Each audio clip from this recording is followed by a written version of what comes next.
Mayong udto sa tanan akong followers, viewers, and supporters. Guys, ako si Alexis Fernandez, taga Davao City.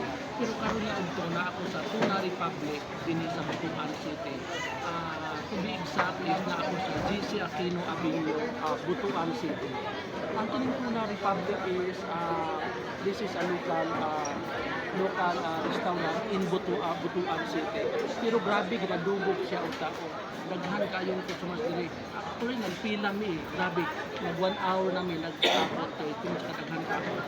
So seafood ang lahat produkto nila. We have kinilaw, inihaw na bili, tinulang isda. Actually puro seafood nilang na sila yung mga special tuna, special fish din sa restaurant.